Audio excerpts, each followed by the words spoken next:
Hello বন্ধুরা, আজকে আমি বেগুন ভর্তা করে দেখাবো। বেগুন ভেজে ভর্তা করব। আগে আমি বেগুনটা হলুদ আর লবণ দিয়ে মাখিয়ে 10 মিনিটের জন্য রেখে দিব, তারপর ভেজে নিব। আসসালামু আলাইকুম, কেমন আছেন সবাই? আলহামদুলিল্লাহ, আমি ভালো আছি। আজকে আর্জেন্টিনার খেলা, তাই এত চিল্লাচিল্লি হচ্ছে।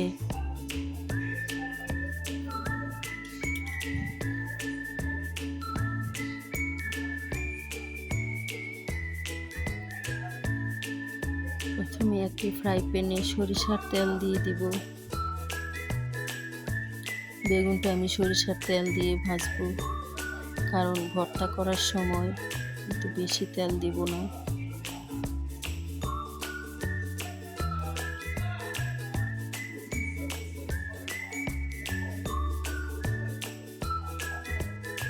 এক এক করে সবগুলি বেগুন আমি ভেজে নিব।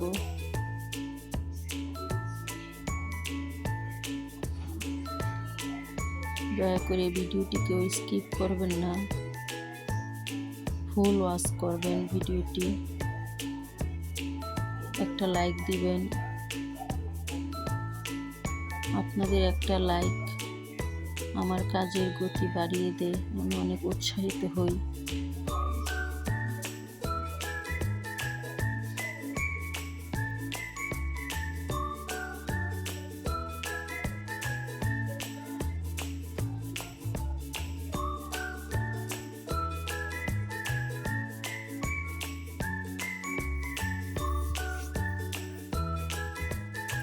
বেগুন ভাজা হয়ে গেল।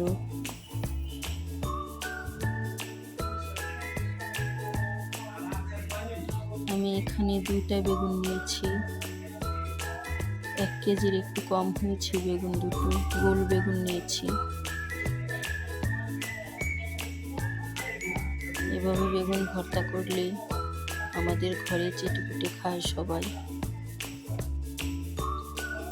আপনারাও একদিন ট্রাই করবেন।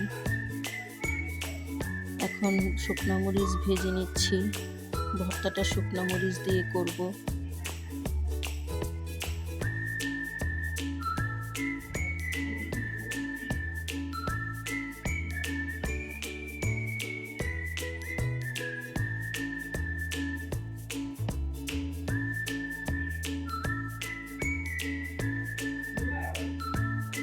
পেঁয়াজ হালকা ভেজে নিচ্ছি, কারণ কাঁচা পেঁয়াজ খেতে পারি না আমরা।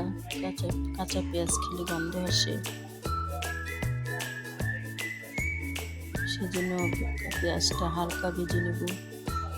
বেগুনগুলি ভর্তা করে নিচ্ছি, পাশের কালো এগুলি ফেলে দিচ্ছি। পেঁয়াজ ভাজা হয়ে গেল। এখন পেঁয়াজ আর শুকনো মরিচ দিয়ে ভর্তাটা মাখিয়ে নেব। মরিচটা ভেজে রেখেছিলাম অনেকক্ষণ আগে, তাই একটু হয়ে গিয়েছে, তেমন মসমসে নেই।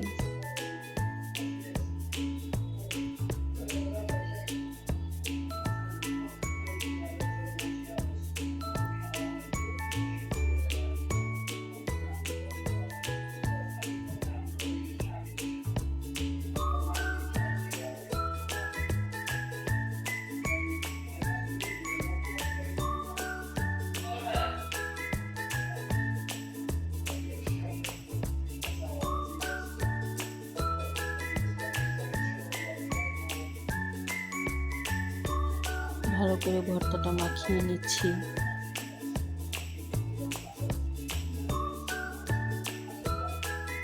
এখন ধনেপাতা কেটে রেখেছিলাম আগে, কুচি করে ধনেপাতা দিয়ে দিলাম। ধনেপাতা দিয়ে আবারও মাখিয়ে নিলাম।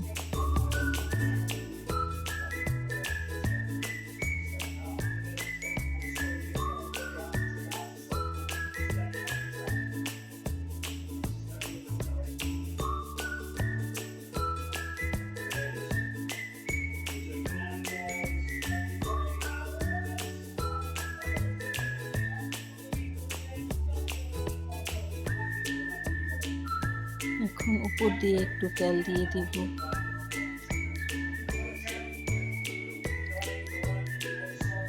মরিচ দিয়ে দিলাম, যদি কারো ঝাল কম হয় মেখে নেবে।